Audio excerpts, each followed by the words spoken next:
Howdy everybody, and welcome back to part 3 of this aRPG tutorial. We are going to be covering sound this time. We unfortunately didn't get to it last time, but let's get cracking. Alright, from our last meeting, we worked on the display management. However, this time we're going to be working with the sound. So let's create a new object.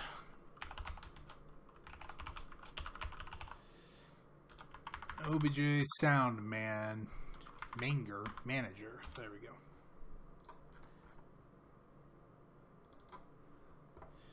Actually, not sound. Call this music because this is specifically going to be music. It's not going to handle things like sound effects and whatnot. So they ought to create an event.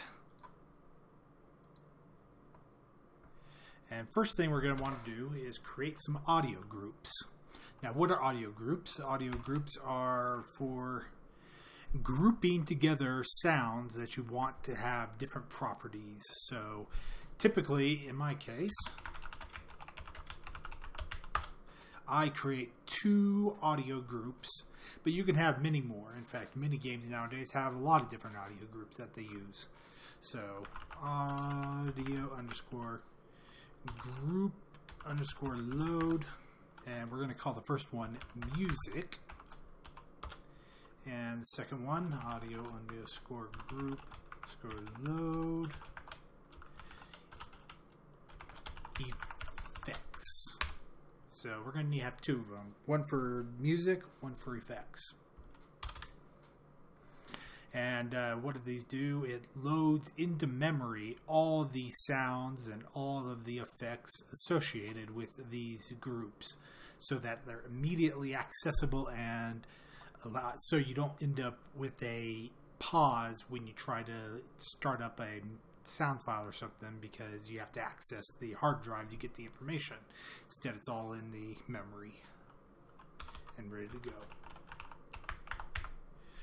In fact, that'd be one of those things that would happen if during a loading screen in games with lots of different music and sound effects, rather than loading every single one that's in the game, which would fill up your memory pretty fast. They would load the ones that are only available in that area of the game. So for this simple game, we don't really need to worry too much because all these songs are only like a couple megabytes each. So it's not going to really affect anything to load them all at one time. So we're going to need a couple of variables here. No one here is a keyword meaning -4 in GameMaker. So whenever you see no one, it's actually just -4. But it's useful for whenever you want to say nothing in here yet. So up underscore next underscore is equal to no one. Then we have previous underscore track underscore is equal to no one, and music underscore loaded underscore is equal to false. And this is going to be for when we set this into the initialization room. We're going to need to know when the music and when the effects have been loaded, so that once they have been loaded, we can then move to the next room, the title screen. And effects underscore loaded underscore is equal to false. Music underscore volume underscore is equal to, and I'm going to introduce another new variable here, global.music underscore volume. Now this is a global variable. Global variables are accessible by any object. So a variable like this, a regular variable, is only accessible in this object. So if I typed previous underscore track underscore here, it's equal to whatever, it would not affect this previous track unless I specifically said obj underscore music underscore manager dot previous track. Then it would affect this one. But globals are available to every single object. In my case, you have to prefix a global with the word global dot and then you type in whatever you want to call the variable. I capitalize all my globals to separate them from any other keyword that I might actually use. And we have effects underscore volume underscore is equal to global dot effects underscore volume. And another two things, audio underscore group underscore set underscore gain, music underscore volume underscore 0. And we do the same. We do the same. Effects volume. These set the volume of these groups to be the volume that you have set in the global variable. The global variable here is available under scripts, macros. And there's a bunch of stuff in here already, most of which you won't need to know about yet, but we'll get to it eventually. But one of the things you need to do here is in the macros, you started off with gml underscore pragma, global macros. This tells the game that the very first thing before anything else is loaded, run this script, because this script has some code in it that is important, that is needed by other things. And I should have mentioned this back in the palette swap when I talked about that on the title screen, but I forgot about this being here. So you need to do this to initiate the palette swap system as well. But here I have global variables being defined, and I've set global.musicVolume equal to 0.5 and effects 0.5. Don't want them at full because it gets kind of noisy if you have them at full. So what we got next here? Let's see. We are going to need to add our next event here. Let's see which one we go next. I think we'll just do in step next. So what we have here is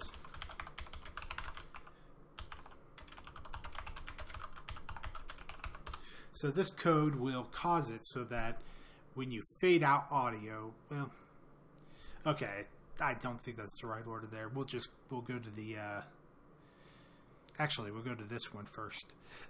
This is an asynchronous event. Asynchronous events happen in the background, kind of like step events, except they're happening continuously in the background. In this case, we want the save load version. And we come here. And what we're doing here is we're checking to see if the audio has been loaded.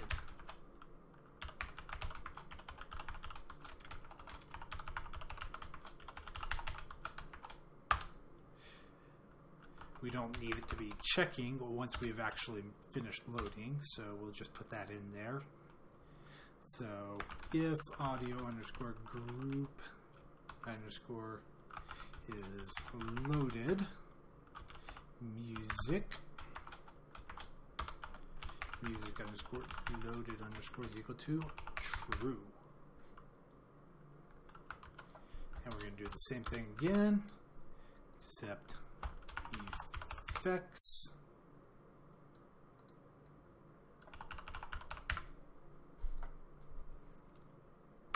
and last but not least, this will take the place of this bit of code over here in our display manager, so you can delete that from the alarm here.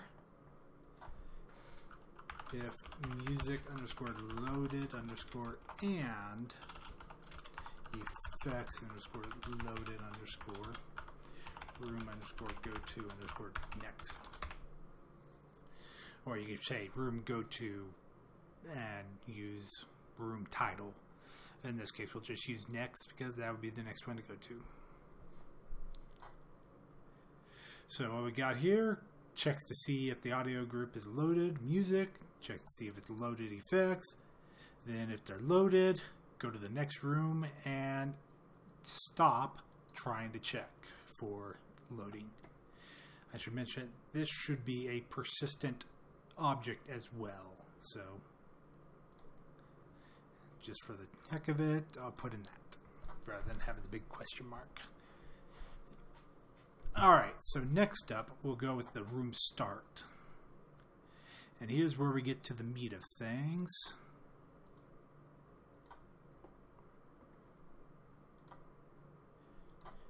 So in this game, music is typically addressed by the room start event. The music changes whenever you change a room.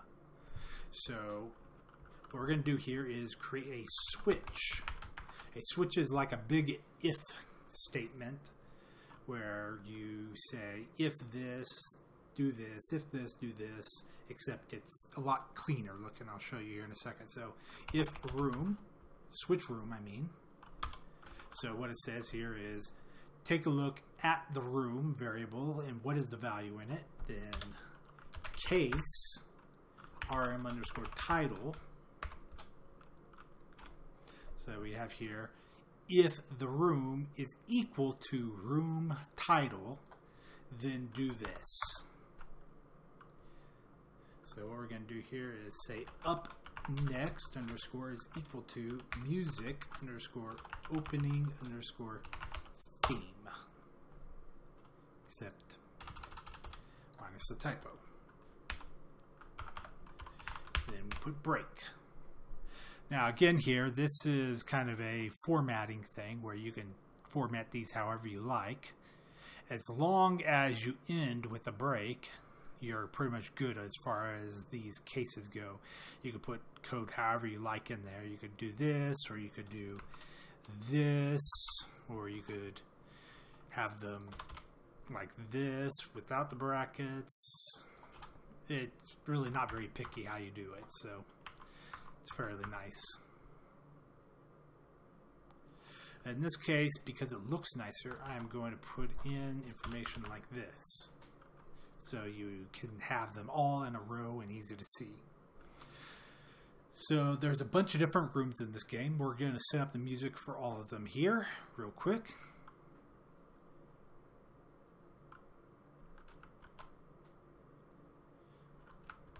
Like so. Except you'll have to type it all out instead of me just being able to copy it. And then we need to close with a bracket for the switch. So you can see here we have music opening theme, music in and home, overworld dungeon, etc., etc., etc.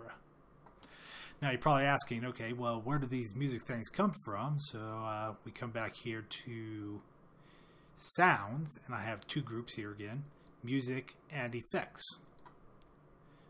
So for this, you name it, you click on that, you find your music files, and open, and it'll come up in here. Now you have a couple of attributes and things that are kind of difficult to understand here. As far as it goes, OGG is a compressed file format, so we will select compressed, not streamed, and our target output is going to be stereo for both of your speakers. And the rest of these you can just leave default. I mean, this music isn't very advanced, so you don't have to worry about these things too much. More importantly, you're going to need the audio group. You're going to need to set music and effects. And I should probably actually explain, how do audio groups work? How do you even set up an audio group in the first place? Let's see here. Go to Tools, Audio Group, and click Add New. And then audio group, whatever that is. So let's delete that before we break something. Alright, so then you can have your audio group there. And you add things to the groups as you need them. Next up, once we know what song we want to play, our up next song, we need to actually tell our game to play it. So we're going to set up here is a crossfade.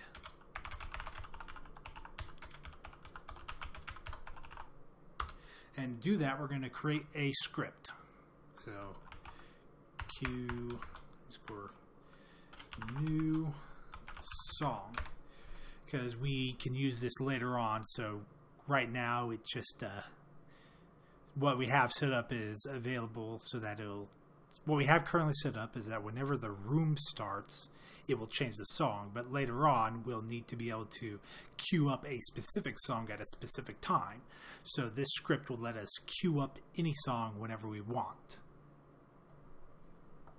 So let me see here real quick. Just need to pop open this script. So what we go over here is to our utilities, create a script, which is named Q new song. Oh, not the parentheses. And there you go, it turns blue. So the color it turns is dependent on your settings. So I set myself up so that scripts will turn blue like that. So our script will be very simple. If up underscore next underscore is equal to no one. So if the song doesn't have any setting, then audio underscore sound underscore gain for the current song, playing underscore 0 for over 100 seconds, and then exit.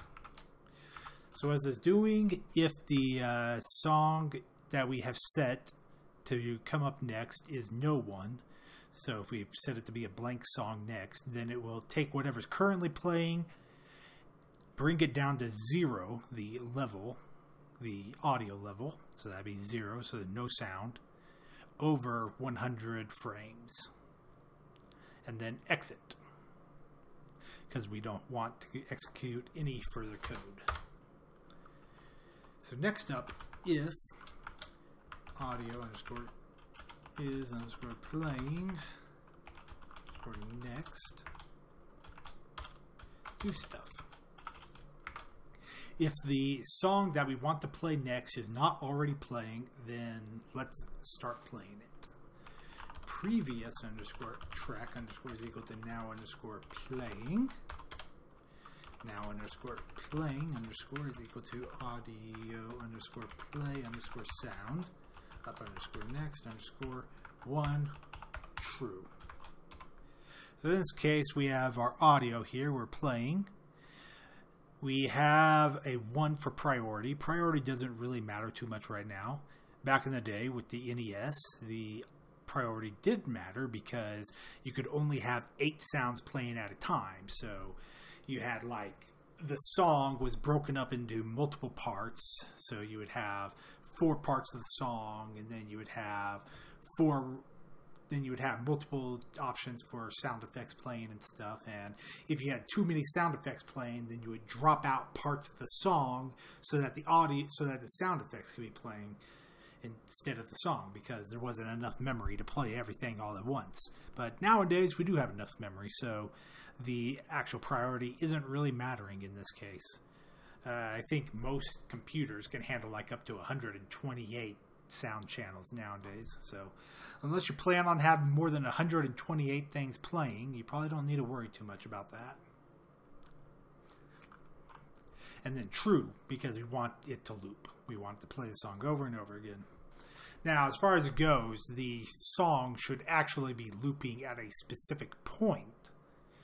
And I can actually code it so that it will do that, but I forgot to go about doing that, so it would require me setting up a system that says, oh, if the song reaches this point, then start looping it at this point.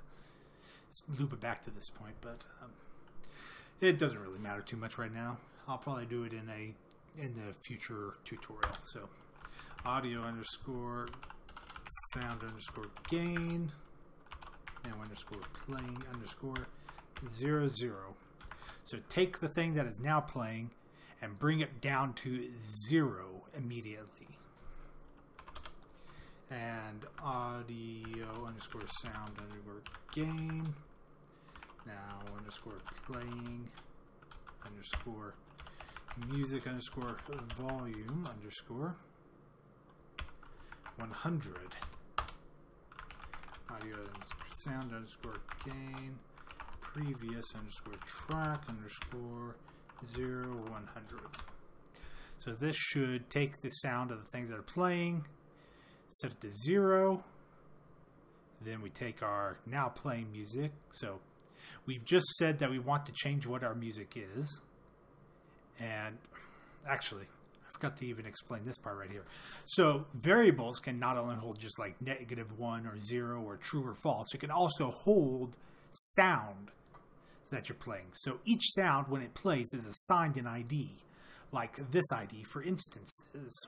So it'll say what instances are in the room. And this is your instance ID. It'll have sound IDs as well. So by using this, we can then track what is currently playing. And we can then say, okay, we've just set our up next to be now playing. And we want to start it at 0. But then we want to bring it up to our music volume over 100 seconds. While also taking what was previously playing down to 0 over 100 frames. So that's a crossfade there. And it's useful because we can also then cue in other sounds later on. This is specifically for when the player dies, because there's death music and we want the death music to play properly as well. You can listen to your songs right here as well. I'm not going to do that because there's something wrong with my sound setup, so that it will just play garbled junk whenever I try to preview the sounds right now. You have to actually listen to them in game for them to play properly, which we can do now because we have everything set up, I believe. Oh, wait. One last thing. Remember that end step I started off with. So if audio underscore is underscore playing previous underscore track underscore and audio underscore sound underscore get underscore gain previous underscore track underscore is equal to 0, then audio underscore stop underscore sound previous underscore track. It's important to remember to stop your sounds because the sounds, even if you bring the volume to 0, is still playing. It's just playing at audio volume 0. So you need to stop them. Otherwise, if something happens and you end up resetting the volume for the music group, then all these things will start playing all at once. I've had that in some games back before I knew better about it, where I would start off, I would take stuff down to 0 and then I'd forget to kill them, and then later on I'd change the volume and everything would suddenly start playing all at once. That's no fun. That really hurts the eardrums when that happens. So now this is all ready, so let's give it a try. Music Manager, we'll put it into the init room and give it a run.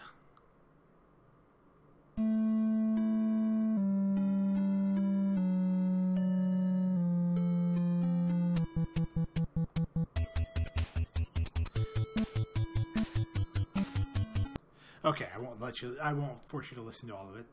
You have the music available for yourself. Man, really, one of the main reasons why I wanted to start with this tutorial is because the music for Legacy of the Wizard was considered one of the best soundtracks on the NES. So